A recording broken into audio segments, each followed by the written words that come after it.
Some psycho found my daughter's face and sent me manipulated child porn images with my own kid's face. People in this world are sick. And these are the people who are apparently good guys.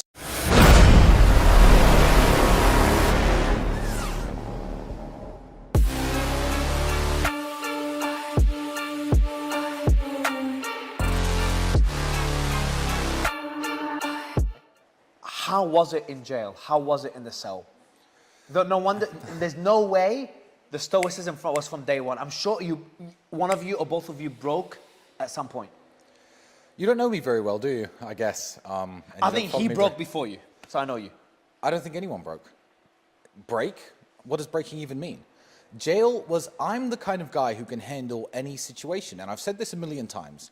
And I'm not trying to act tough, and I'm not trying to pretend that I can't be vulnerable at times, etc. But my point is, I've been in jail for longer periods of time in my life. I've had no money, no job, no employment, sleeping on a mattress on the floor in a room where I can barely pay the rent in an apartment for months on end, trying to think of a way to make money. Is that not jail? Is that not the same? With nothing to do and no goals and nothing to focus on? I've had very hard times in my life, so I'm not some spoiled rich boy who you're going to put in jail and I'm going to panic or say or confess to something I didn't do or try to rat out my brother for something he didn't do. I'm not that person. Did they try to get you guys to rat out on each other? I mean, one, we haven't committed any crimes, but they did take me in a room at one point and say, well, you know, if you sign this paper, you know, you'll be released from jail, but your brother's the one, we think you're just following your brother's lead and he's the criminal and he's going to tell us the same about you. And I looked at him, I said, look, I'm sure this is like the standard police playbook, but genuinely, don't even bother. Try something else. Put me back. Put me back in the car, send me back to jail. You're wasting your time. And I told them they were wasting their time. So yeah, they kind of tried, but I think that that's the standard operating procedure. The reason I have this perception, and again, obviously, we've never spoken about this, about what you guys have gone through. I didn't know much about Andrew. I remember I saw one video where someone asked me on camera, before he got arrested, what do you think of Andrew? I'm like, me and him are very different people. Like genuinely different personality-wise. But I also, like, the more I go through his content, that was before he got arrested, and the more I go through his content, the more I think there's literally, I've never seen one video where there's anything wrong said. That was my only thing I've ever said about Andrew publicly. And then he got arrested. So I did a space when he first got arrested, where you guys first got arrested. At the beginning, it was very difficult to find anyone to support you guys. You remember how in my spaces, I try to always get both sides. Yes. That's what I try to do. Almost impossible to get anyone, even when Aiden came on the show, Patrick Bet-David came on the show, Sneeko was a lot more vocal. They were all worried to really stick up for you, but they were sympathizing with you. So it was immediately like everyone's like guilty up to proven innocent. And then as time passed, Tristan, what was fascinating is that it gradually became almost impossible to get someone to criticize you on stage. And the whole tide turned. So it's just a weird evolution of how it started. Because with Russell Brand from the beginning, everyone was supporting him. With you guys, everyone was vilifying you guys until slowly the tide shifted. So it's been an interesting journey. But the reason I had the perception that you were stronger, you didn't break and Andrew broke. I remember one video, it was a heartbreaking video, where you're getting out of jail. Andrew just seemed hurt. And he was yelling. I can't remember what he said. I tried to find it. I couldn't find it again. He was like just yelling, like, they fucking got us, they fucking got us. And you were just walking, you were very chill walking out. Well, that's why I assumed Andrew broke. No, that was the third time they put me in jail. Oh, you remember which clip it is? Yes, I remember which clip it is. But the frustration that Andrew was feeling, I mean, I feel frustrated too sometimes, was the fact that, okay, if you told the whole world I'm a criminal, then bring your evidence, find me guilty, and put me in jail. Stop arresting me for new things, trying to put me into indeterminate perma-jail before a trial, before a guilty verdict. Fucking crazy, I've never had a trial. And even to this day, it's funny, because I said this to Piers Morgan over a year and a half ago. The decision to whether or not I will get a trial has not been made. I said that a year ago. It still has not been made. It was supposed to be made yesterday. They delayed this. So to the 19th. And then will they delay it further? I don't even know if there will be a trial. But I think Andrew's frustration came from the point of, okay, here I am, back in prison, back in front of a judge, explaining why I don't need to be in prison preventatively. Can I just have a fucking trial and put me in jail if I'm guilty of a crime? Can you stop just arresting me on new things? Now it's money laundering, then it's tax evasion. They could kick in the door tomorrow and say I did something else, and they need to investigate, so I need to go back to jail. And they've done this now 4 times to us, and there's still no trial. I've never even once, at this point now, been able to show the evidence that exonerates me to a judge. The confession of my false accuser, where she bragged about it, I've not even got to the point where I've said, look, Your Honor, here. We're not there yet. We're trying to determine whether or not the evidence is legally found, and the process is extremely slow. But yeah, it can be very frustrating at times, and Andrew was very frustrated in that clip. Was there ever a time it's like, what, is it all worth it? Like, is that fight? So Andrew, he makes it seem like, fuck it, like I'm gonna fight, I'm gonna go head on, I don't give a shit, and I'm gonna keep doing what I'm doing. If I was him, I'd be like I'm gonna lay low for a while, like Russell's doing, like Pavel's doing. Yeah. I just feel like you'll relate to this position more than Andrew. You're less stubborn. At least that's my, perception, not knowing you guys as well as others. I think that my general standpoint is the same as Andrew's, even though we act in a very different way. My standpoint is this: I'm gonna say what I want. I'm going to do what I want. Andrew's always been more vocal. That's why he was the one who got famous and went viral, and I was kind of in the shadows. I will always be in the same position where I will do what I want, I will say what I want, I will live how I want, and if some corrupt prosecutor somehow manages to put me in prison, good luck to him. So it's not that Andrew's more vocal and I'm more quiet. I think that's always been the dynamic. But I haven't once for a second considered, ooh, I shouldn't say that. I shouldn't talk about that. Not once, for 1 second. I should stop posting so much on social media, for example. No. I'll post what I want all the time. And if you're going to try and put me in jail, then good for you. You'll get your promotion and your 30 pieces of silver. If you want to be a dickhead. Are you ready? I know what the answer is going to be. Are you ready to go to jail? The answer is yes. Oh, I'm ready. I mean, they've taken me back multiple times. Can you guys stop smiling every time you say yes? You say I'm ready without smiling. It's just... Yeah. And last time they put me back, I went into jail. And the first thing I did was I started laughing. They put me in a room with Andrew this time. I was only there for 24 hours. I started laughing, and Andrew said, "What's so funny?" I said, "Well, I keep screaming on the internet, fucking take me to jail, and here we are back in jail." And I found it incredibly amusing. And then we started making all our old jail jokes, Oh, I wonder what's on TV on this channel, a bunch of Romanian channel. Yeah, Romanian channel. We started making all of the old jail jokes, and yeah, it was a good night. What's your plan once you get through all this, whatever, I don't know what to call it anymore, there's no trial, everything you're going through in Romania. Once this is all over, have you guys planned what you're going to do next? No, there's no real plan because I'm a singularly focused person. I'm going to win this case, and I'm going to expose this corruption. That's all I've thought about for years. And people say, well, where will you move next? Where will you go? Do you want to take a vacation? Do you want to do X, Y, and Z? No. I'm focused on this, and we'll see what happens at the end of it. If it's a complete setup, if corruption is deep-rooted in Romania all the way to the core, where people will say to judges, look, just find them guilty because it's going to be a national scandal if you don't. If corruption is that bad, I'm also ready to go to prison. But at the same time, if you're going to do that, you have to show people the evidence at the end. If you're going to say, oh, he's guilty and put him in prison, my case is so big. That's very interesting. What was the evidence that got him convicted? And there is nothing concrete that anyone should ever go to jail for. So the spotlight's on him one way or another. I think it's a lose-lose situation for this country, sadly, because I like Romania.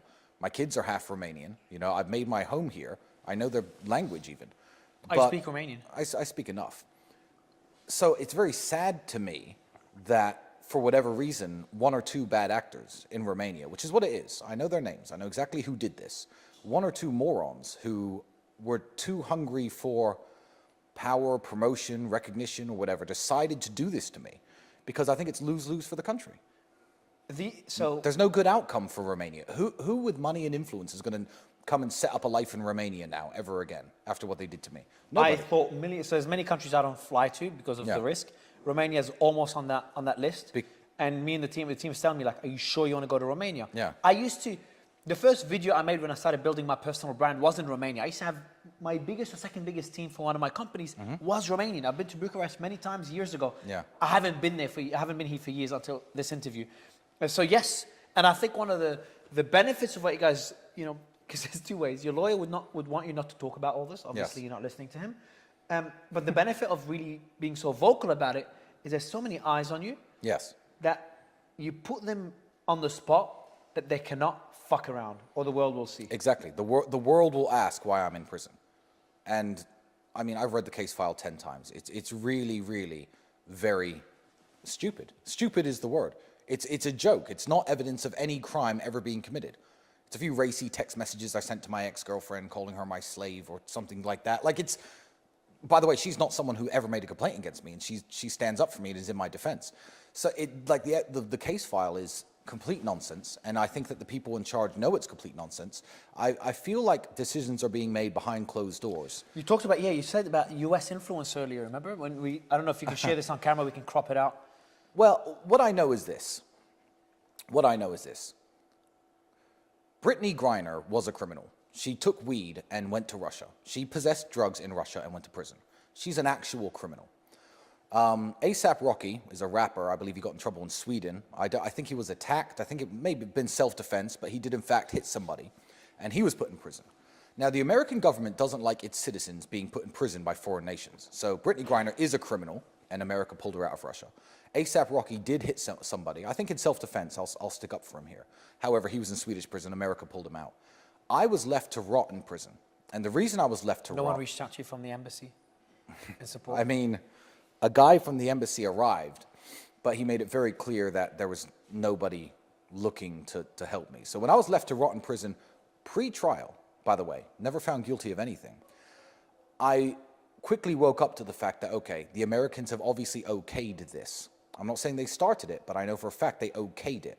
Because since the year 2000, if you count me being arrested now, the American citizens who've been arrested by a foreign power without trial, the record is myself and Andrew. We're now on our 700th day of arrest at this point. I knew full well that the American government was not willing to help me. And people ask me the question now, well, the government's changing. Is the American government going to help you now? And my answer is the same as I've said to all of my friends in my private life. I don't want help. I'm on the cusp of victory, and I'm going to win this.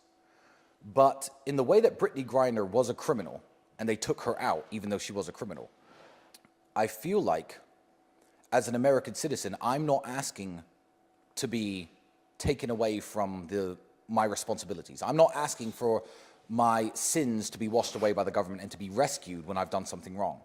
What Washington should do is find one Romanian speaker from the Romanian embassy in Washington, D.C., who understands basic Romanian law, and send them here. Speak to the prosecutor, speak to the lawyers involved, and look at the case file. Was this done legally? Was it done because they thought there was evidence of a crime? Have my rights been abused? Have they treated me differently because I'm American? Is there any evidence to justify the substantial arrest period? And once they do, they'll find out that this is all nonsense, and it would go away. But I don't want rescuing from the government, is my point. I don't want help. Have you had anyone come to you, or any entity come to you and say, hey, do X, Y, Z, and we'll drop the case? Has that happened? Have you had a Pavel-type scenario happen to you? Directly? Not really. I heard rumors of conversations going on behind the scenes when I first went to jail. And what I've learned is this. So 2 prosecutors did this to me. One of them encouraged a junior prosecutor to do this and said it was going to make his massive career. And when it started turning bad, this big prosecutor took a promotion and left this junior guy with all the papers in his hands. I heard that there were rumors spoken within Romanian circles at the beginning of, look, this is stupid, what can we do to make this go away? And the general consensus from the prosecution was, it's too big now. It's too big. It's on the news in Brazil and South Korea and Australia. So we're going to put the Tates in jail. We will find something.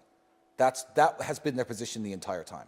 We will find something to put these guys in jail, because there's lots of Romanians in this room right now, and as they know, and as every Romanian citizen at home knows, most people in Romania with wealth have done something illegal.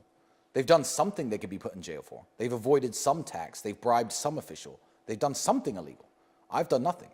So their aggressive stance of, we need to put these guys in jail no matter what, because their jobs are on the line, their careers on the line, their reputation on the line, has backfired, and they should have made it go away, I think, when they had the chance. I kind of feel like the system is at a turning point now with Trump's election. And we can talk about this more, on a more general level, what that means for the world, but more importantly, we can start as, do you think that could impact your case and any support you get from the US? And then kind of shift it slowly to what that means for the world, having Elon and everyone else in the government. I mean, the Americans can, if someone's an actual criminal and they're American, the Americans can pull them out of any country in the world besides probably Iran and North Korea, literally. I feel like as an innocent man who's suffered 700 days of arrest, 3 months in prison, they're still not sure if they're going to give me a trial yet. I feel like the American government should be asking questions. They haven't up until this point. The new government might. I don't mind if they do or if they don't. I put on Twitter the other day, I said, calling in reinforcements when you're moments away from victory will just taint the victory, you know? So they should be asking questions because I am a US citizen. Why aren't they? Like, what fascinates me is, and I kind of understand it, is like they've done two things. If they're trying to jail you. Yeah. When I say they, we don't really know who they are, but you know, I don't know. Well, actually, I do know, but I can't say it. It's who let the dogs off the leash. I know who the dogs are, but who let the dogs off the leash? I have a very good idea of who did it, but I won't say it on the podcast. Okay. All right. So I won't ask about it. But the other thing they've done, and that's not only here in the Romanian legal system or in Romania, character assassination is so effective. You know, I've had RFK on the show a few times. Yeah. And it works so well where I was just shocked about the amount of resistance I faced to even come here and interview you guys. Because I'm going to the US for some political interviews. Yes, of course. By people that probably agree that you guys are most likely innocent. Yes. That agree with a lot of your stances. What do you make of this? And do you expect that to slowly kind of improve as you guys are hopefully found innocent? I feel like people will listen to more of what I say when I'm found innocent, for sure. But the character assassination has worked for what they wanted to do it for. Calling me names doesn't upset me. I don't care at all. But imagine my brother and I, it's 3 years ago. We have exactly the same influence. We're insanely popular. We've said a few controversial things, whatever, who hasn't? And I've been on the internet a very long time, since I was 25. And there is no inkling, no suspicion of any criminal activity. Completely clean record. I mean, I have a clean record now, but imagine this had never come up. I feel like I would have been on the campaign trail. I feel like I would have been with the Viveks and the J.D. Vances at various events. I mean, people far less famous than me, with far fewer people who follow them and listen to them than me, were at these major events in Madison Square Garden. And these people, there was a lot of people on the campaign trail who aren't as famous and aren't as influential. It's certainly Andrew, not myself, because I'm not the famous one. So I would have been on the campaign trail. I absolutely would have, and I would have helped. I mean, I've helped behind the scenes. I've given a lot of people money. Everyone knows I've shaken a lot of hands. But I would have been on the campaign trail trying to tell young men to go out and vote for Donald Trump. Where do you think you'd be now if all this shit didn't happen? I don't know. But if I could turn back time and find out, I wouldn't want to. I like that this has happened. I wouldn't take it back.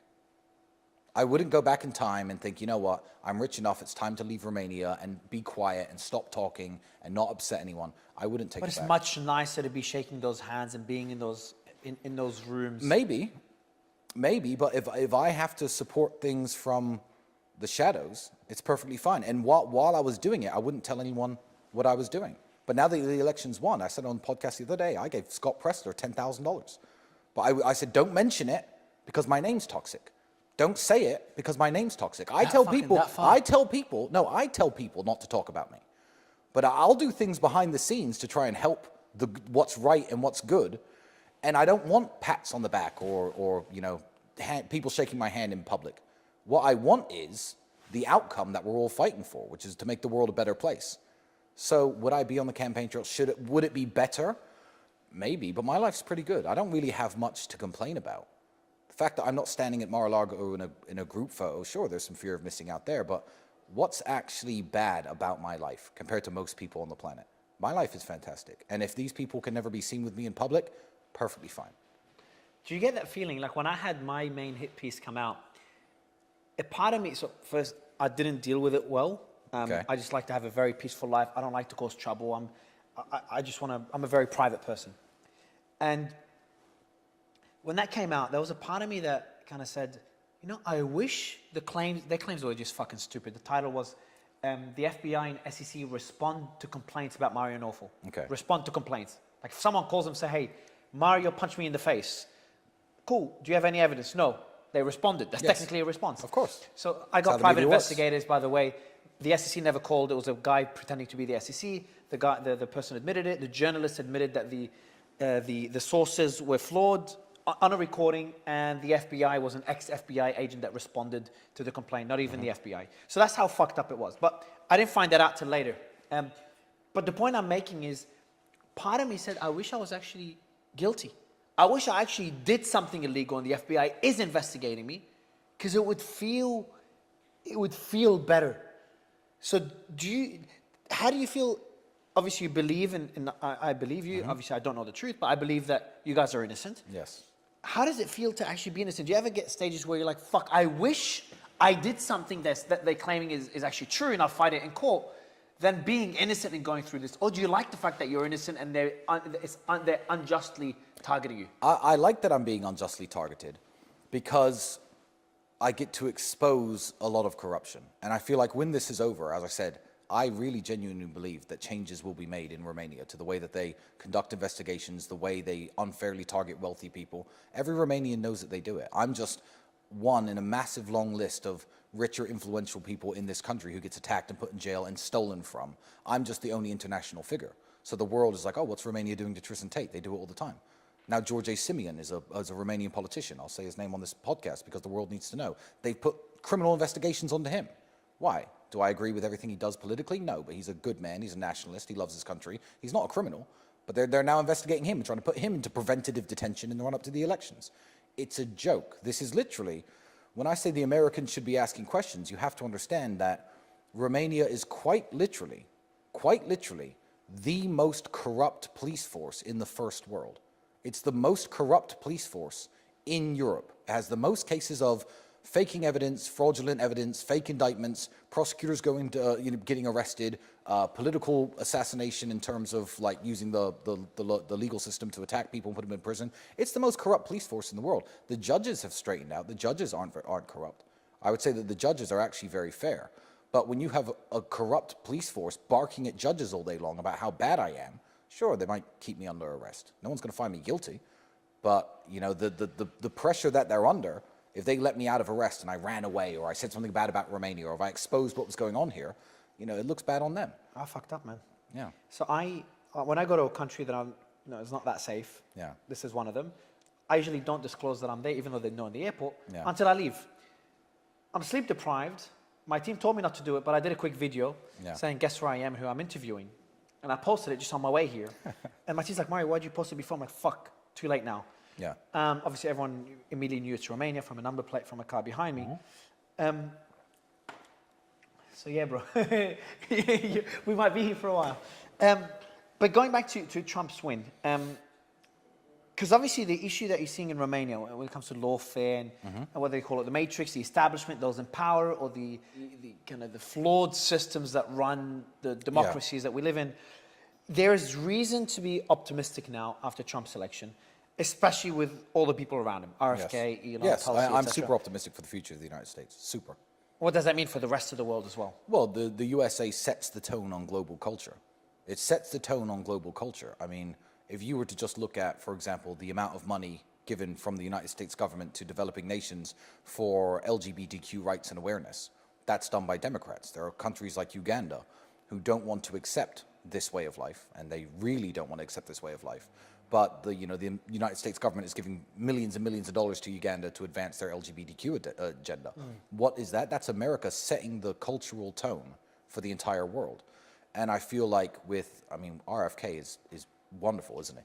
Absolutely. Great guy. And also... His character was assassinated like a motherfucker. Oh, no, I saw. And also, for his age, he is jacked. He is in good shape. He can beat us all up, I think. That person's in charge of America's health at his age, looking the way he does. Okay, good. The global culture, I think, is going to slowly heal and slowly repair. Hopefully, the Republicans can hold on and Trump finds a worthy successor for the next 8 years or 16 years, because I don't think 4 years is long enough. Yeah, but yeah, the world is going to change and the world is going to heal. From a free speech perspective, because obviously I'm pretty vocal on that, and being on X. Yeah. We've seen what happened with Pavel. We've seen what happened with obviously Trump being targeted. Assange, I've had his family on stage. Elon's been on. I've had it many times. Yeah. So what happened in Brazil? So not sure if you know, I had the president of Brazil on my space.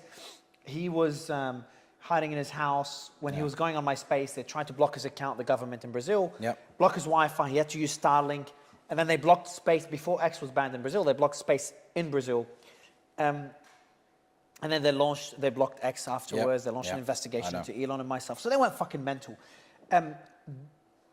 It felt earlier this year, before Elon bought X, and even after Elon bought X, seeing how he was targeted, it felt like the fight against censorship, the fight for free speech, is being lost. Yeah. Well, it certainly was, but if Elon had not bought X, and if platforms like Rumble, which is a true free speech platform, didn't exist, I'm not sure the Republicans would have won this election. So I think the election is owed in part, because everyone did their little part. Alternative media played a key role in this. Yes, absolutely. So the election victory is owed in part to platforms like X and Rumble that just let people speak their minds and let people freely engage in the discourse of ideas. But what I noticed with you guys, and something where we're very different, is, I discuss topics that many people try to avoid. The war in Gaza is one example. That's of course probably the hardest topic that I've ever discussed. Yes. But I do it in a careful way. I've got a large company, massive team that all have different beliefs. So I have to be careful. Now I have partners, I have investors, we're going public, all that shit. Yeah. That means we're operating in the system that we criticize. Whereas I don't have to be careful. Yeah. And you guys lean the fuck into things. And Yeah. stop cursing. You lean into those things Of course very we heavily. Why? Because I'm going to say what I want to say. Why? What's the point? Like, what's the benefit? Is it just getting those clicks? No, it's not clicks, because people who want clicks usually want money, or they want more fame or more recognition. I just feel like I'm doing the right thing by expressing what I believe is the correct opinion. I know people disagree with me, and multiple people could be right or wrong about different things, but I feel like there are problems with the world.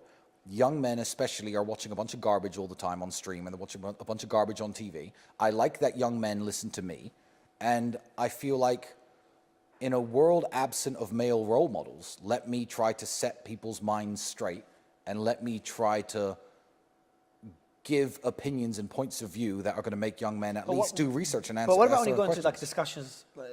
Andrew's, I think, more extreme than you when it goes to this. Maybe I'm wrong. Go on. But like Gaza, he goes all in, and from October 8th, he already had his own opinion. When it comes to saying certain words like that, the N word, or talking about things like Hitler, these are things that no one wants to discuss. Yes. Because you'll just get cancelled pretty quickly. Well, if someone were to tell me I can't say anything, my first question would be, well, why aren't I allowed to say that? And I feel everybody in the world, whether it be Hitler or Gaza or the other example you gave, I can't remember what it was, whatever it is, if they tell you, no, you're not allowed to question this, no, you're not allowed to talk about it, I would encourage you to talk about it and question it. And I feel like I don't like being told what to do. I mean, mine and Andrew's standpoint on the Israel-Gaza situation is exactly the same. It's exactly the same, and I will say that, and I don't care who cancels me. I have Jewish friends, and colleagues. I don't have to dislike you to hate the actions of your government. Could we not say that years ago, when George W. Bush was the president, that America was conducting a genocide? 1 million people died in Iraq. Did I like the fact that I was American and everyone around the world hated Americans for a while because they were doing that? No, I thought that was unfair as an American citizen. And it's perfectly unfair to point to a man who's Israeli and say, I hate him because of what his government is doing. But what the government is doing is disgusting, and it is sick.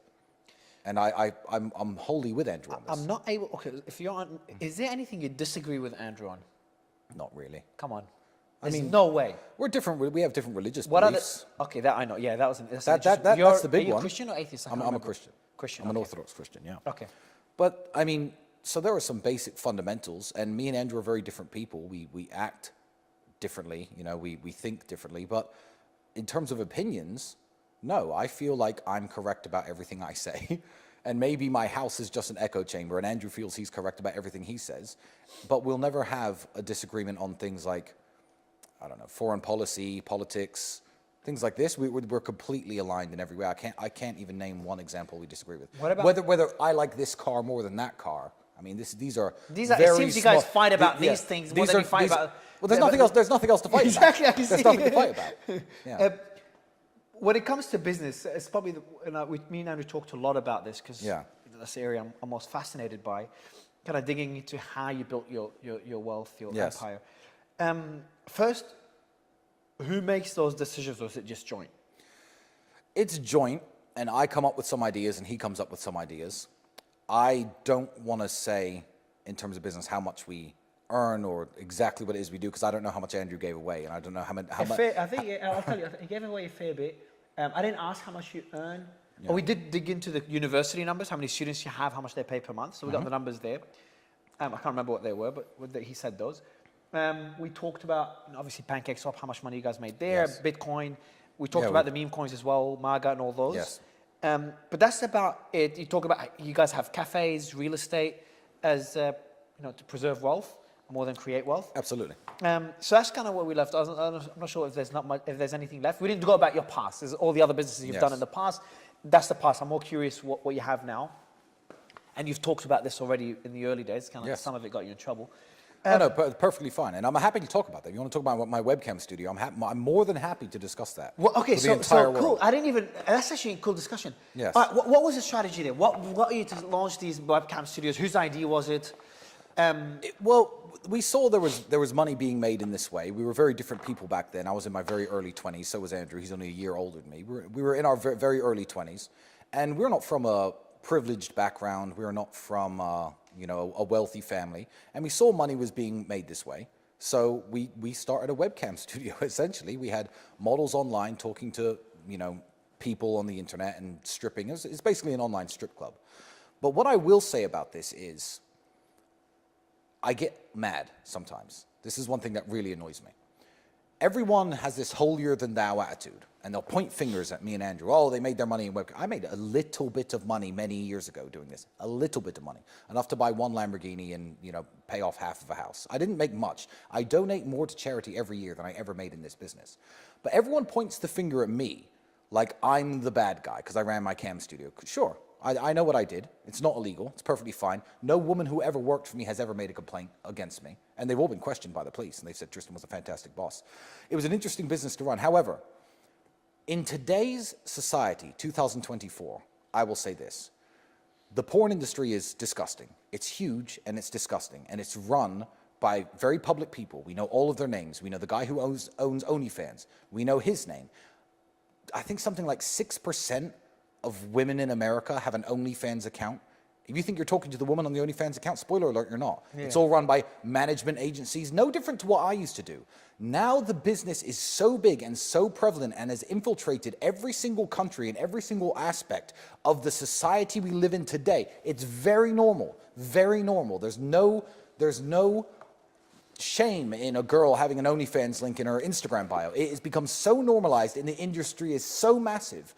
There's a line from Scarface I like, when he's sitting there at a table, and all these people who sniff cocaine and do drugs, all these rich people, they say, look, you need people like me. So you could point your finger and say, that's the bad guy. Yeah. In this day and age, with every single man consuming pornographic content, subscribing to OnlyFans girl, every single girl on the OnlyFans platform, all of their management agencies, which are much bigger, much richer, much more powerful than my little studio ever was, you need me to point, oh, he ran cam girls, he's the bad guy. I'm the bad guy.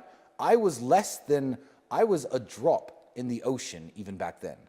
Now we're talking about a drop in the solar system. And it's also a normalized business model now. And I also don't even like it. I've come out against the industry, and I've come out saying adult content. Before your arrest. Yeah, before my arrest. In fact, while I was still running my studio, I would do podcasts. I did a very big one with Stefan Molyneux, and I said, men who engage in this activity, who pay to go see strippers my studio was set up like an online strip club. You have to understand the correlation. It wasn't hardcore pornography. There was nothing too pornographic about it. I said, men shouldn't do this. You shouldn't spend your money this way. It's all a scam. It's stupid. Yeah, and I came out against my industry that I was in a very long time ago. And I feel like if you're a former gang member and you're speaking against gang life, if you're a former drug dealer speaking against drug usage, everyone claps you and gives you a round of applause. But no. I'm speaking against pornography, and I know the dangers of it because I saw people get addicted to various e-girls. And I tell young men not to engage in it and not to watch it. But again, the Jordan Petersons of the world will point their finger, oh, he ran cam girls, he's a hypocrite. I'm not a hypocrite. I think what really matters is how you treated them. If there's demand and you filled that demand, but the girls were there in their own will, they were well compensated. Every single girl who ever worked for me, I'll say this on record, has been interviewed by the police, and 0 have said anything negative. And these are girls. These are girls who I haven't seen in 5 years, 6 years. And in fact, Romania is the most hypocritical country in the world because you have the DCOT prosecutors trying to say, oh, well, he had girls on webcam, this is human trafficking. 6% of this country's taxation, 6% comes from the exact same business that I used to run. Webcam studios, OnlyFans management studios. It's highly regulated here. It's perfectly legal. It's encouraged. On the way back to your hotel, you will drive past 5 big signs for webcam studios. To this day, 6% of Romania's tax income comes from this business. And have you seen The Dark Knight Rises when Bane says to the guy in the plane, they expect one of us in the wreckage, brother. And the guy crashes down. This country is like politicians have stakes in webcam studios. All their girls are on the internet doing webcamming work. And they now, because they've run out of evidence and they've run out of directions to go with their criminal case, are investigating me and saying, oh, well, maybe this was human trafficking. Sorry, Romania has really shot itself in the foot there. Because if they're going to say that's human trafficking, good. Arrest all your politicians, arrest about probably 20,000 women who are in this country working that job, arrest all the studio owners, arrest every single body who gave them their license. It's frankly a big joke. How much... So by the way, I understand the model because it blew up. After the crypto market in the last cycle collapsed, it blew up. Everyone, you know, all these crypto entrepreneurs wanted to find the next thing. It was COVID and it was the OnlyFans agencies. Yes. It blew up. So that's how I know about it because people reached out to us. Obviously, I didn't do it for various reasons. Of course. But even though I think there's nothing, again, my stance, and I have the balls to say it, I think there's nothing wrong with it. People are free to do whatever they want. Adults are free to do whatever they want as long as they're not coerced and they're well treated. Exactly. Whatever they fucking want. Yeah. Freedom. You can't preach freedom. And consumers create the market. Exactly. There's demand for it. Everyone points if you don't offer demand in an ethical, legal way, it's going to happen in the black market. Exactly. Drugs. Exactly. So I understand the model. But so what I'm curious about, though, is... how successful was it? I'm not sure what you can share. Revenue-wise, I could tell you exact margins. financials. Me and Andrew probably made $20,000 to $30,000, maybe $20,000 to $40,000 a month profit. When all was said and done, it's not that much at all. By the time I rented all the buildings, paid all the girls their cut, paid all the behind-the-scenes staff, paid all the people who were managing the accounts, paid all the people for social media promotion, etc. Me and Andrew maybe made between $20,000 and $40,000 a month doing this. Between both of you? A couple of years, between both of us. And that's enough money to have a nice car, like I said, pay off a bit of a house. I made some money doing this, but the accusation that my monumental wealth was made somehow from webcam models is just simply not true. It's not true. And I'll tell you what, I'll give you an example. There's a studio here in Bucharest, which is running perfectly fine. It's been open for years. I'm not going to say its name, but the owner is a real scumbag, steals money from his girls. Everyone knows what he's up to. He runs the biggest webcam studio in all of Romania. They have about 7 or 8 locations, probably 1,000 people who work for him. He drives a Bentley Continental GT. Not a bad car, $200,000. So if he runs the single biggest webcam studio in Romania, which is famous for this business, and he drives one Bentley Continental, how are you going to point at men with probably upwards of $65 million worth of cars and say, I made it all doing webcam modeling? I don't even know how many girls I would need to have or how big a business I would have to run to make that much money. I didn't make my money doing this. I got a bit of a head start and I put a few dollars in my pocket. Yeah. So what was your big break? What made you a multimillionaire? What made me a multimillionaire? That's a very interesting question. Yeah, you know, if Andrew hasn't covered it, then I'm not going to tell anybody. But no, you know, essentially, I made some very smart crypto investments. I made some very smart crypto investments. He talked about. Just let me tell you what he said before you continue. Yeah, so because I don't know what he said. Let me tell you, he got into Bitcoin really early. So let you know what he said. He also talked about Pancake Swap. Pancake Swap. Yeah, you guys fucking printed money there. A lot of money. You also have Ethereum, Solana. Now you have Ethereum, Solana, and what was the one that doesn't move? Chainlink. There you go. Yeah. Well, there we go. So yeah, I made some very smart crypto investments. So you were the one that got into crypto, not Andrew? No, myself and my brother. And we made some very bad crypto investments as well. We made some crypto investments that went to zero. When did you get into it? 7.5 years ago. I mean, the first Bitcoin I ever purchased was $3,500. That's 2017. Yeah, so we can work out the math. That's First, when I launched my crypto business as well. That Yeah. exists today. So you go. Yeah. Oh, that was the initial hype and the initial drop. I was in before that when it went from 3,500 up to 12,000. Oh, so early And then, 2017. yeah, I was early. Oh, you're earlier than me. 2017. Yeah, like business-wise, earlier than me. Yeah, I was in quite early, but making some smart crypto investments is what gave me and Andrew the millions of dollars to, I guess, expand our reach, expand our platforms, build things like the Real World, etc. That would have been absolutely shit. possible I didn't know without that. money. Is that- you haven't talked about Without this money, that would have been impossible to start. Because how would I get 18 millionaires who all make money doing their own independent methods of wealth creation and say, here, come and work for this school 5 and 6 hours a day? It doesn't exist yet. There's no students. There's no turnover. I don't know what to pay you. Just come and work. I couldn't do it. You need money to start a business like that because there have been some very cheap copycats that haven't worked out. But the expertise cost us money. Yeah, Shit, for sure. I thought the big break was the cam business. I didn't know it was crypto. Well, I mean... But the cam business gave you the money to invest in crypto, so kind of all adds up. Indeed. And it all happened, it all overlaps each other. The cam business maybe made me my first $1 million. Of the years I've ran it, I was... How many I years? was 4 and a bit. I was worth more than $1 million by the end of it. So That's not that great. it's really... There we go. It's really not that great. And I donate well over that every single year to charity. So people, again, want to point the fingers and say I'm the bad guy. Yeah, I mean, it's fine by me, and Jordan Peterson is the one who's guilty of this, because Jordan Peterson, of course, you know, both his parents were He's university. critical of you guys. Well, yeah, I mean, he's very critical of us, and his parents were university professors, and he grew up in a nice home, and you know, he's never been homeless. He's never lived in a homeless shelter like Andrew and I have. He's never been literally sleeping on people's couches. He didn't grow up like us. I used to fight for 100 pounds a fight just to have some money so I could buy food to eat, and he points the finger and. Every time he's asked about us, what do you think of Andrew Tate? Oh, well, they ran this webcam business. They're pimps. Have you spoken to Jordan? No, never. see if I've spoken with his daughter. I know his daughter, but I've never spoken to Jordan Peterson. And I'm like, well, the funny thing is, yes, I ran this business a while back. And yes, the accusation I get is men got scammed in this business. No one got scammed. No one got scammed. If you go to a strip club, ever been to a strip club in your life? Fine. Well, no. Well, it doesn't matter. Bachelor party, whatever the excuse is. If you go to a strip club and you sit down next to a stripper, and she says, "Hi, my name's Candy, and I'm going through university, so give me some tips." And you give her all your money, yeah, because you believe her real name is Candy, and you believe she's really a university student. And she sat there talking to your dumb ass for 10 hours, working essentially, because she doesn't want to talk to the customers in there. And she leaves. If you find out that her name isn't Candy and she's not a university student, were you scammed? No. You were purchasing somebody's time. And these beautiful women who worked for me did not want to talk to the losers who were on the cameras at the other end of the internet. They really didn't. But they sat there and did their jobs and told their fake story and got paid their money. I'm a university student. I'm in nursing school. I'm doing X, Y, and Z. My name is X, Y, and Z. They're not going to dox themselves, are they? Well, real town, real location, real name. Yeah, well, wait a way to advertise yourself to the serial killers.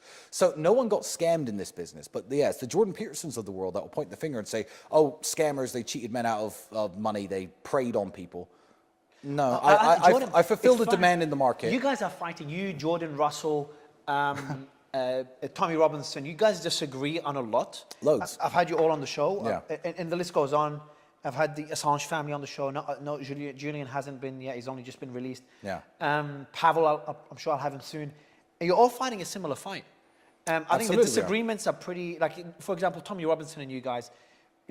Andrew is Muslim. Tommy, not a big fan of Islam. Hates Islam. Tommy's pro-Israel. And pro-Israel. And he only had good things when I had him on the show. I said good things about you guys. And I will still say, Tommy Robinson does not deserve to be in prison. I can disagree with him on things. That's fine. He does not deserve to be in prison at all. They should let him out immediately. He's a political prisoner. That's what he is. I think I'll message Jordan, and I think we'll see what he says. But he's a very smart guy, very nice guy. I genuinely think I know he's smart. Yeah. you guys will find common ground. And going back to the business model. But then, do I want to speak to Jordan Peterson? Yes. No, I don't think I do. Damn. Here's the funny thing. Like, everyone's like, "Oh, Jordan Peterson won't talk to you because he thinks this about you." I'm like, do I care what Jordan Peterson thinks about me? I don't know. I have my audience. He has his audience. We overlap, sure. We aim at the same demographic. I don't care what he thinks about me. I point out the fact of how hypocritical it is for people to be pointing fingers. I mean, I believe he was at one point an opioid addict, wasn't he? He got addicted to prescription medication or drugs. For sure he did. And, you know, I could bring up that as his kryptonite and be like, oh, well, he teaches stoicism. But look, he got hooked on prescription pills. He was going through a difficult point in his life. He did what he did. I don't hold that one detail against him. I will call out how hypocritical it is for him to consistently talk about the fact that I run a cam studio every time my name comes up. But that doesn't mean I want to sit down with him and have discourse. I don't care. My life's fine. Talking to Jordan Peterson isn't going to change that. I would bet money that you'll be on his show in the next year. I think it will happen. Maybe. I think the case will be over. It might happen. But then again, you're here while my case is going on, and I respect you for that. Patrick Bet David was here. Tucker Carlson was here. Oh, really? Tucker came here? Absolutely. Even Piers Morgan, who I don't see eye to eye with, came here. So when my case is over, when people start reaching out, hey, you want an interview? I'm going to be like, well, where you been for 2 years? You wouldn't even say my name. You wouldn't tweet. Tucker Carlson was here, by the way. Yeah, Tucker Carlson was here. He's great. He was the second interview I did after getting out of prison. And Tucker is absolutely awesome. He's an amazing guy. Pierce? No, Patrick Bet David. Oh, deserves it. Yeah, exactly. He was on the show. When I did the space about you guys, didn't know much about you guys. Yeah. Patrick Bet David and Sneeko were two of the most vocal people in supporting you guys.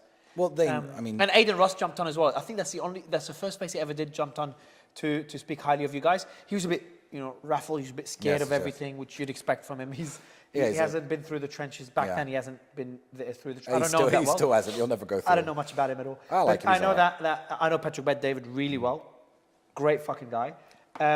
And who was it? Sneeko, I don't know that well. Yeah. I met him once. Okay. I know his trainer is my trainer. I do boxing in Dubai. Tam Khan's brother. Khan, very good friend of mine. Tam's brother. Oh, Tam's brother, yeah. I've sparred with Andrew. Yeah, I can't remember his name. But I've known Tam for 20 years. You guys have been friends for a long time. Forever, yeah. Speaks very We used to fight on the same shows back in England, back when I was an unknown. Good old days. Yeah, the good old days.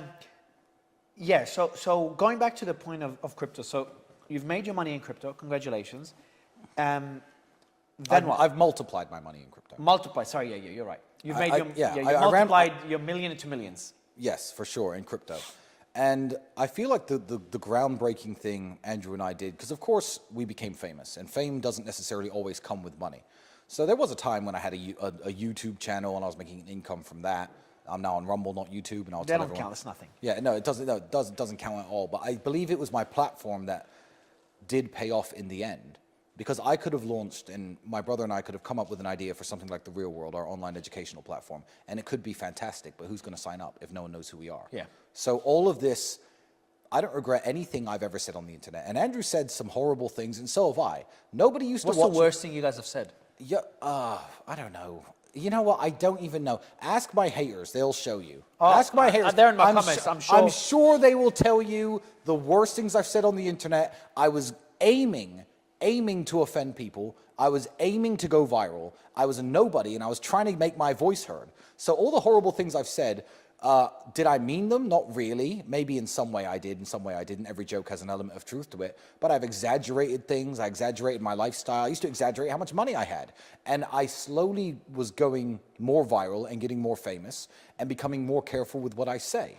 I wouldn't make the same jokes I made 10 years ago now. Plus, I've grown up as a person. I'm 35. I'm not 25.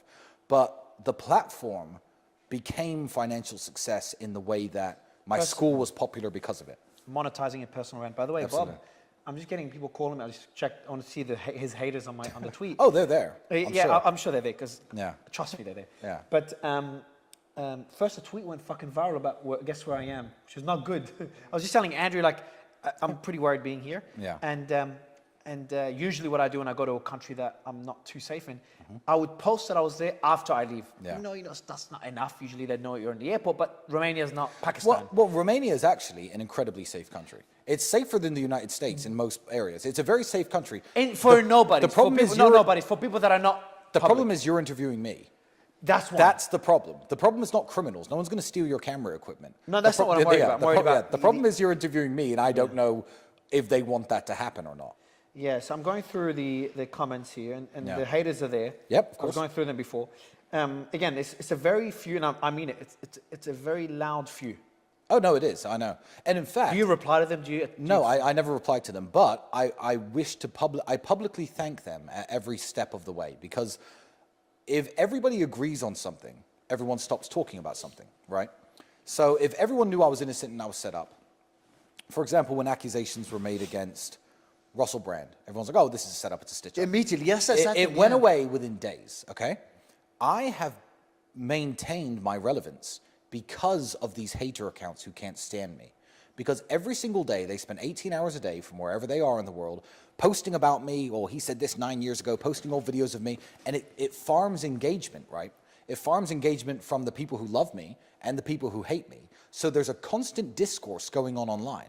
But essentially these people who hate me, who won't shut up about me, are unpaid employees. They're unpaid employees of mine who help my global relevance. So I know they're there in the comments, and I just want to publicly thank them. Yeah, so for doing this for me. Talking about this, and I want to go back to crypto and your business strategy. Yeah. One interesting thing is what people in your circle told me that you guys, so I did a space initially about you guys. Yes. And I've never listened to it, but as far as I remember, I was pretty objective. I was definitely leaning to the fact that, seeing the content and the image that was created about you. Yes. Like, I'm not too surprised this happened, because there was that certain image that was created about you. Yeah. But tell me more, first, have you listened to that first space I did or never? The one, it was a pretty big one. Was it when I was in prison? The first day you were arrested? No, I have not seen that. No one Oh, said cool. to me. Andrew hasn't seen it either. No, we'll watch it together. Watch it together. We will. Yeah, before you make judgments, Andrew. He's like, Mario, you weren't too nice about me. I'm like, I don't remember being mean at all. Well, I'll listen to it and then I'll make my. Maybe you're right. Actually, maybe I wasn't too nice. I don't remember it either. Maybe, but you didn't know me, and you still don't know me. So I mean, if you think I'm guilty now, I mean, everyone's. No, I think everyone's free to think that. Like I don't care. I'm pretty honest. Like if you listen to my interview with Andrew as well, like I disagreed with a lot of points. Yeah. But I agreed a lot more than we disagreed. But I'm not a lawyer. You could be guilty. If I say you're 100% innocent, I'm a fucking idiot, because I can't know. Exactly. I wasn't with you. They could search the house tomorrow and find a bunch of people tied up in my basement. basement. I have a little girl just Exactly. That could happen. I'll run as well. So I actually completely understand the people I've spoken to behind the scenes. I understand why I'm not on the campaign trail. I understand why they don't want their name tied to me. What if they break into my house and they find a bunch of people tied up tomorrow? They've searched the house 4 times. They didn't find them the first time. So. But I'm comfortable. They didn't find them. I'm comfortable. So I interview presidents, prime ministers, and these guys want to run away from drama because everyone's trying to throw something at them. Yes. And pretty much, actions speak louder than words. I'm comfortable enough, because obviously there's more allegations that came out in the last year. Yeah. I'm comfortable enough to be here having this interview. Of course. And I'm even comfortable enough to say, like, if I had to make a bet, I'd say you're innocent. Thank you. And I'm not doing this to be nice. Like, I genuinely believe that. If I'm wrong, I'm wrong. But I genuinely think I'm right. And I've looked at a lot of these claims. I've looked at some things are just fucking crazy. Crazy. I couldn't believe when someone said it. I'm like, okay, you're making it up. You're a big fanboy. Yeah. And then I looked into it. I'm like, holy shit. Well, he's right. Like, these people did say good things. These things were taken out of context. These things were cropped. Oh yeah, any WhatsApp conversation you've seen is insane. Is stitched up. It's all these made up leaks. 3 different months or 4 different months of WhatsApp conversations. They take different lines because the idea is, here's why they're legally allowed to do it. If you have a WhatsApp conversation with me, it could be 10,000 pages long, yeah? So a prosecutor is allowed to show what's relevant and cut the rest out. But they take that to the point where they literally take one line from December and they'll take a reply, October, and say that's the reply. And in September, that's the reply from here. And these WhatsApp conversations, they don't even read that badly, because I didn't ever type anything that bad. But you read it and you think, that's suspicious. They're made up. They're fake conversations. I don't know how else to put it. They are fake. The discrepancies in the evidence are so extreme. The judge is now looking at this now. The woman who said, I had 2 false accusers. One of them said that Andrew raped her. That is why. Yeah, is that the one that had a history of lying? Yes. No. That's the one who said she was kidnapped. She has a history of lying. We're the 7th case that she's now said. But the woman who said, no, sorry. When Tate said, Andrew, we're charging him with rape. On the statement, it's a very short statement that this girl made. But on the video, she says, yeah, it was a fun night. And by the time we left the hotel, everyone was happy. That's on video. And wait, in a video with Tate? Yeah. And they cut that off. And they wrote down the statement, and they tried to show it to judges without showing the video. It is so cooked. It is so corrupt. But at the end of the day, the video came out. They couldn't get rid of it. Well, the video is going to be, it's being seen by judges right now as we speak. However, it's now 2.5 years since the accusation was made. And look at all that I've been through. The evidence that exonerates me. How much have you spent on legal fees so far? Millions. Millions and millions. But the idea was, I guess, to financially cripple me, so I can't defend myself. But similar to Trump. Yeah, and I'll say this publicly. Obviously, Tate hasn't stolen all my money. I joke and say they've stolen all my money. Well, Andrew said this. Piers Morgan made this joke about, I think someone's financing you. I'm not popular enough for anyone to be financing me or fighting my corner, or I'm not that much of an angel that someone's going to think, oh, these poor boys, they need my help. No, I'm paying for my own legal defense. I'm paying for my own stuff. I'm buying new stuff all the time. Clearly, they haven't found all my money. They're trying, and good luck, because you're not going to find it. But the idea is to financially cripple you, because then you have no lawyers, and you're sitting in jail with a public defender who doesn't know your name. Exactly. One of the questions And then is, you like, end what up if going someone to is- jail, even if you're innocent. Yeah. Going back to your crypto strategy, so you made your money there, then what? Then what, then what, then what? There's no then what to my crypto strategy because I'm still doing it now. I'm still investing in crypto now a little bit. I'm still playing around with crypto. So that hasn't played out and that isn't over. But, you know, Andrew and I started talking online. I mean, there was a while, Patrick Bet-David, I'll give a shout out, has a very good app now called Monect, where you pay to I consult saw you guys were people. talking about it in one of the Yes, interviews. but before Monect, there was a time when I used to charge people for business advice and calls and things like that, but it was mainly related to running webcam studios and stuff like this because it's what I knew. So I was essentially, after I left that business, working as a consultant for a little while. Okay. And it all spiraled into our online educational platform, And that was before which you began blew up? 3 years ago. I was known a bit.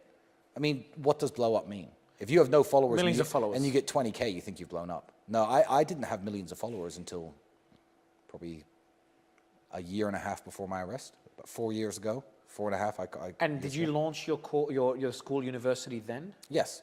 Okay. Yes. That was your next big step after crypto? It was the one that, I did other things that helped me get by, but that was what took me up the next level. And that's yeah. that's your biggest revenue source right now? It is, it's the biggest revenue source right now that I'm happy to talk about and that everyone knows about. And no, the biggest revenue source is not human trafficking for anyone at home. It's not. But yeah, it's the biggest revenue source that people know is me. Maybe I have some other businesses. Maybe I have some other companies. Maybe there are things that I can't say I'm doing because they run perfectly fine. And the moment they know I'm behind them, they'll lose their payment processors and get matrix attacked. So maybe there are other things I'm doing. But I wouldn't say that because I'm shooting the business in the foot. Did you have your everything banned like Andrew? Oh, yeah. I may be one of the richest people in the world who doesn't have a bank account. I'm not allowed a bank account anywhere in the world. I do not have a bank. Yes. I remember I had someone come to one of our shows who did an analysis into, there's some software you could use to part of the KYC, know your customer, that allows you to see if someone is got red flags, I think they call them. You guys were full of red flags. But here's the crazy thing. How many criminal convictions do I have? It's not. And in which country? They're red flags that made no sense. Yeah, I know. This is my point. I have a completely clean criminal record in every country I've ever been to. I've never been convicted of a single crime, financial or otherwise. Why aren't I allowed a bank account? That's fucked up. When Andrew talks about matrix attack... In any country? In any country in the world. When Andrew talks about matrix attack and there are people behind the scenes trying to shut you down, if you think that we're crazy and you think we're conspiracy theorists, why aren't I allowed a bank? Sure, if I get found guilty of money laundering, take my banks away then. Why can I not get a bank anywhere in the world? There's a friend of mine, there's a good friend of mine who owns a bank. Gee, really? I love it. Yeah, owns a bank. Put the dog out, Bailey. I love him, man. I love it. Good boy. Good boy. Maybe he has a lot of information. Maybe he has a little mic here from Dyko. Maybe, he works for the police. Good boy, go. Gee, go away. So, there's a friend of mine who owns a bank. I'm not going to put him on blast. I'm not going to say the name of his bank. But he owns his own bank. He's a very successful guy. He's a member of my private network. An actual bank. A bank. And he said, don't worry, Tristan. I'll just give you an account in my bank. No problem. Sent him my passport, my brother's passport, all my details. I said, good. Make me a bank account. He calls me 2 days later. He says, I have never seen anything like this in my life. I said, what? He says, when you try to speak with your banking regulator, the people who issue your banking license, it's always weeks and months to get them to reply to you, and it's a very long process. The person who issued my banking license called me today and said, if you give these 2 accounts, your license is revoked and your bank's being shut down. And I was like, wow.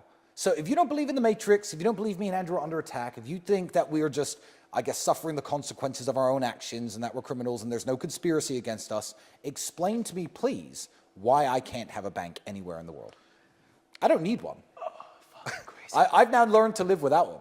You know, like those people who lose their hearing and their eyesight becomes better, or they lose their eyesight and their hearing becomes better. Oh, I don't ever want a bank again. You just got 1,000 Oh, no, wallets yeah. instead. Well, I'm not going to say what I do, but everything I have gets paid for, and I don't need a bank.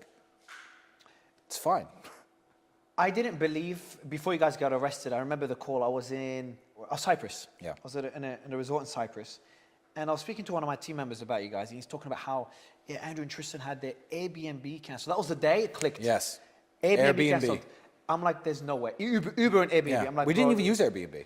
Yeah. I think we stayed in one once, but we got emails. Your I Airbnb laughed has at been him. terminated. That was before I blew up. That was Yeah. before I was telling Andrew earlier, I was a lot more naive back then. I didn't Yes. believe in the whole matrix. The system I believed in the legal system. Yeah. I believed, like most people. Yeah.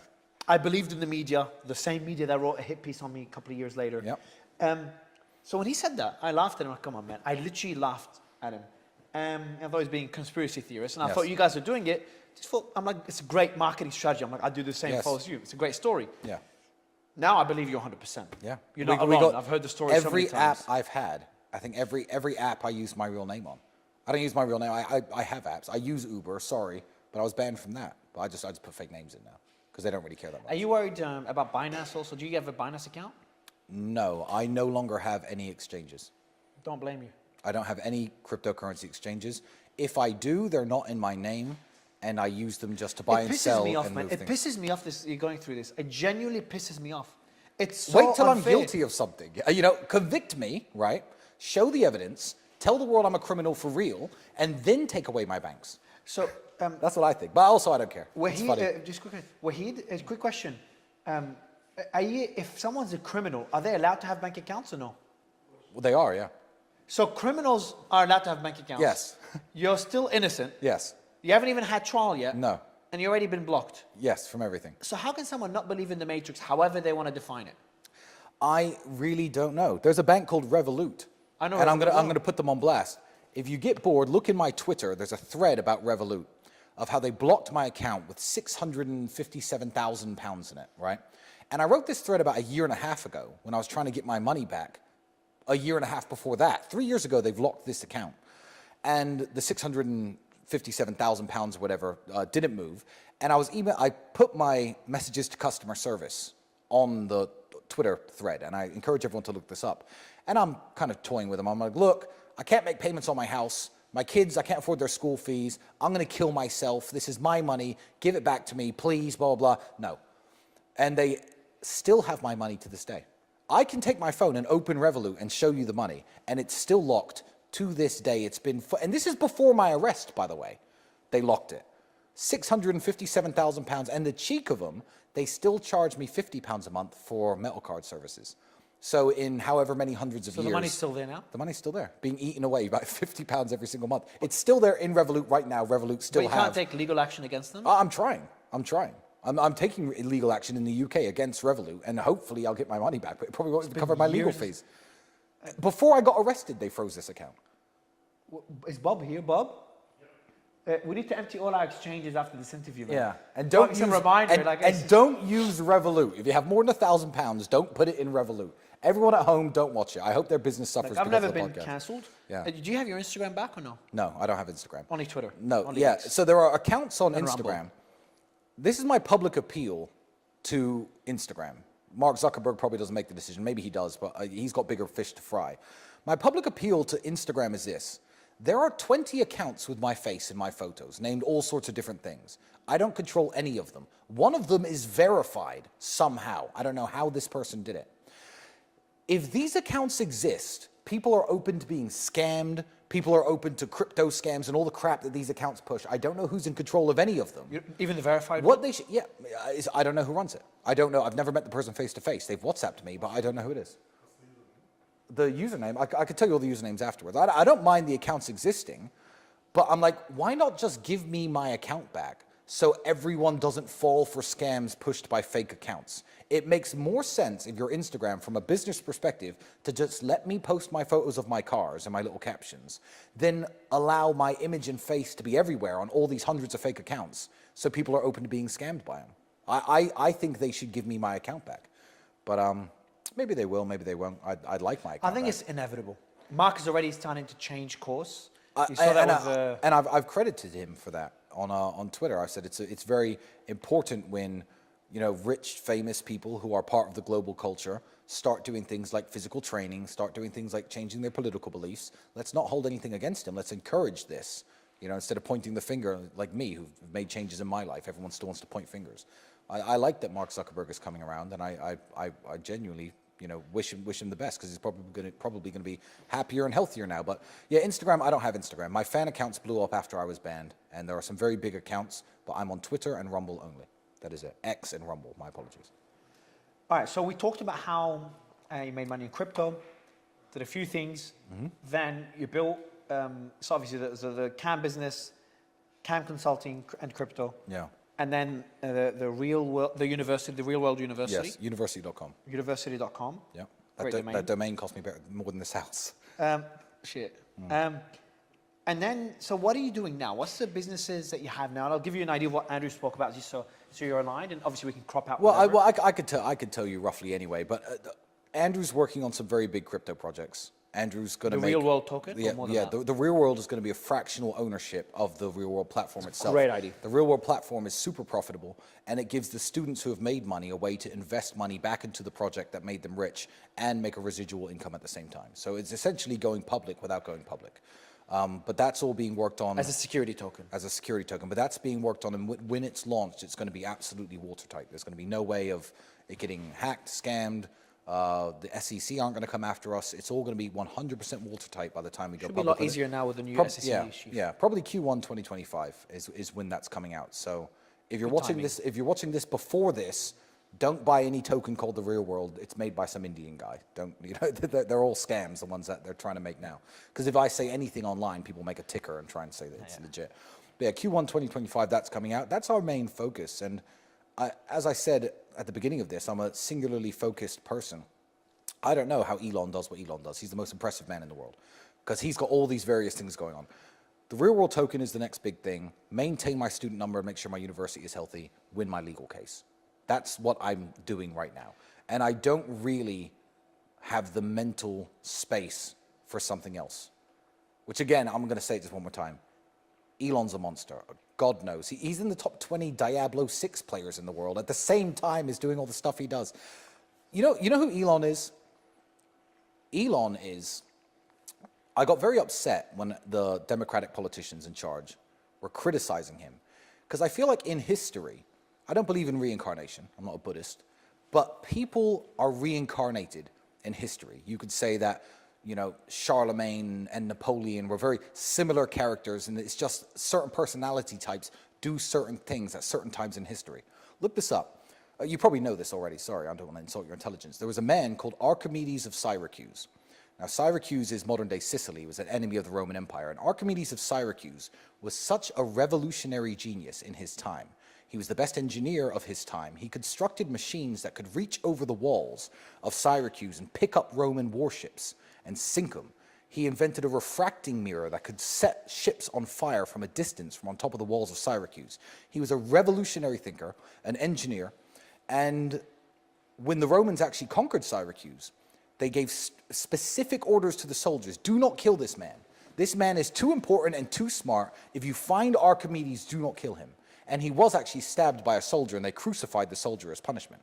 But he was such a genius, he was respected by, one, his own country, and two, all of the country's enemies. That's how revolutionary this man was. And I feel like when I saw the Democrats attacking Elon, I'm like, Elon is the Archimedes of Syracuse of our lifetime. He's the Archimedes that we have right now. Who are you for his host nation to be criticizing him for doing what he's doing when he thinks on levels that the journalists who criticize him could never, the politicians who criticize him could never think on this man's level. And I feel like, in fact, it was Archimedes who said he discovered the laws of leverage, and he once said, "Give me a lever and a good place to stand, and I shall move the world." Yeah. I feel like Elon's lever is now his political power, and his good place to stand is his free speech platform, and he is going to move the world. We're about to see the world move. That man is truly exceptional. And the advisors on the Democratic side decided to Yeah. alienate him. Yeah, a bunch of bums. Please help me make sense Yeah, of a this. bunch of bums who could not do what he does in a million years. And these journalists who are living paycheck to paycheck in their rented apartment, who've never built or done anything in their lives, are writing hit pieces on him. I'm like, the nerve of these people is truly bewildering. I don't get it. He's the single most impressive human being walking the face of the earth right now. So Can't disagree. long story I don't short, think anyone could disagree I'm concentrating on my few things. I'm not Elon. We can't be Elons. I don't know how Yeah. the fuck he does it either. But then explain to me, as kind of give you context. So I've been in the crypto world since 2017. Yeah. My biggest company is in the crypto world, over 110 employees. Yeah. Meme coins is a small department that we mainly do the VC-backed projects, incubation and all Yep. that. So very deep in the space. What I don't understand, and I've even, I gave a call to the team members that are in the meme coin world on my side to ask them about what you guys are doing to make sure I've got the context before the interviews. You Daddy. tried to understand why Andrew did Daddy. No. Why he's still doing Daddy. It made sense at the beginning. It got a lot of attention. It Yes. pumped it. I'm not. You guys said you didn't make money. I don't want to doubt you guys. It doesn't make sense not to make money off it. It's very nice to transparently make money off it. But if you have enough money, But so we maybe it makes sense. transparently make a lot of money already. A lot Exactly, of money. exactly. You have enough money. Like- So why keep promoting it when you're at a level you could do a lot more? It's not about promoting it. It's about, when I was a kid, I used to build sandcastles. And I remember being in Bournemouth once with my mum's sister, and I built this sandcastle. And my sister's sandcastle collapsed before mine. And I was laughing at her, ha ha ha, mine's still here. And I kind of pigeonholed that memory. It wasn't very important. But I can liken it to what Andrew's doing with the celebrity meme coin daddy. Because everyone, people who I like, 50 Cent, Jason Derulo, but everyone jumped on this Solana meme coin celebrity thing, and every single project failed. The moment Daddy fails, because our haters are not going to come after all the celebrities who rug pulled their fans, all the celebrities who scammed their fans. The haters will never talk about them. They're waiting for Daddy to go to zero, And you're so number they one can now. say, Andrew and Tristan Tate rug pulled their fans. We've burnt our supply. I couldn't make it go to zero if I wanted to. It's my sandcastle still here.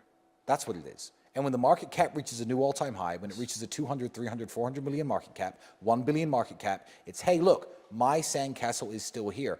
I have not made money from the meme coin, but what I have done is I've secured faith in my brand and my word, because I have burnt my supply. It's now at an all-time high. Everyone who believed in it and invested in it has made money. It's now 2 years later. Look, it's still around doing its own thing.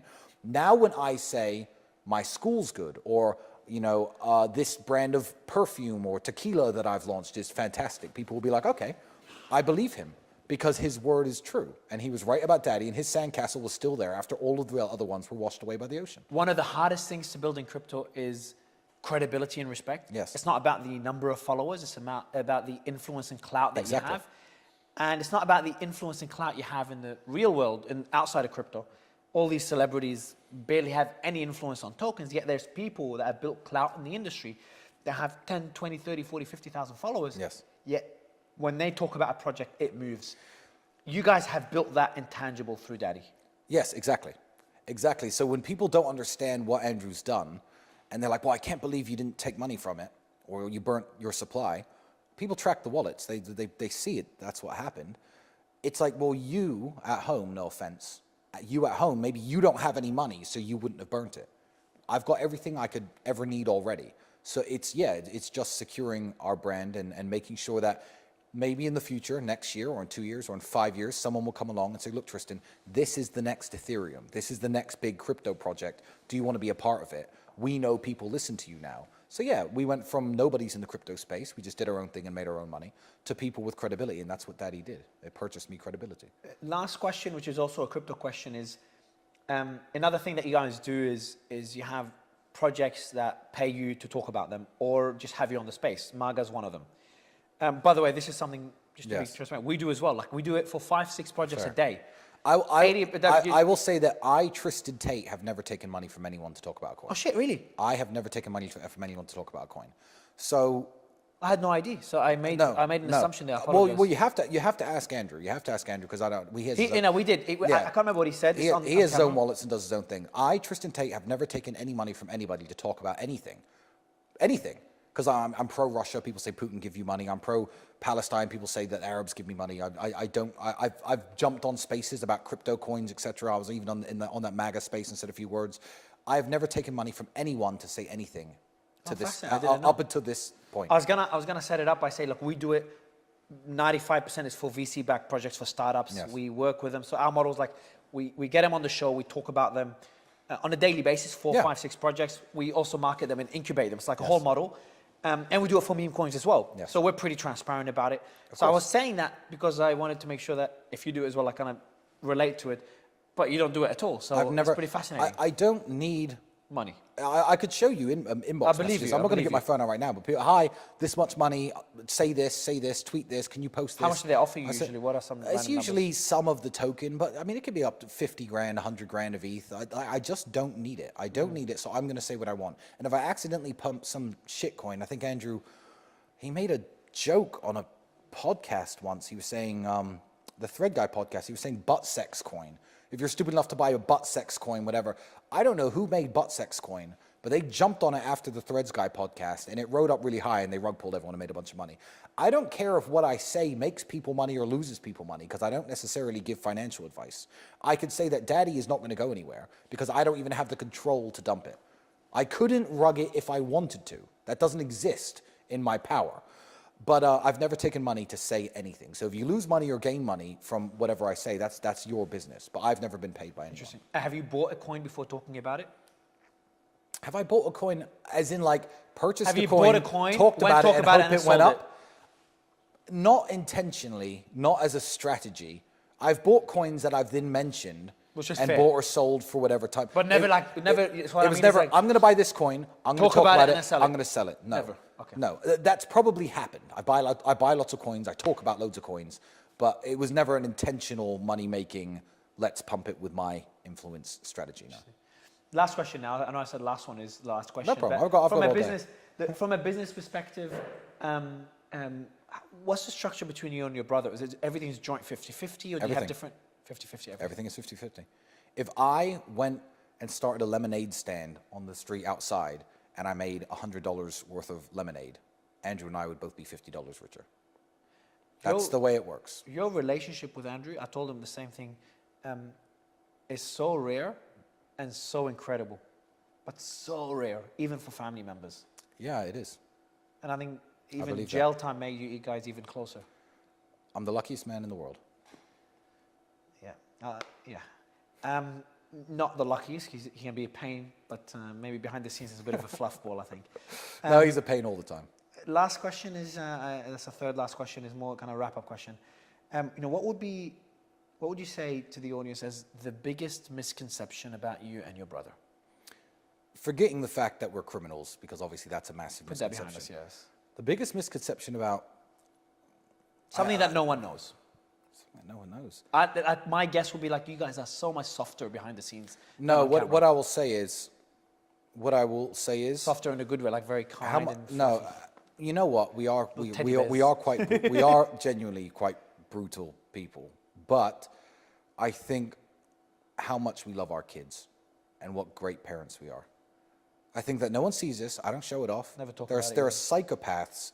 Some psycho found my daughter's face and sent me manipulated child porn images with my own kid's face. People in this world are sick. And these are the people who are apparently good guys because they're trying to hate on me, you know? These are righteous people who do this, the people who hate me. They're on the righteous side, the Democrats, the lefties.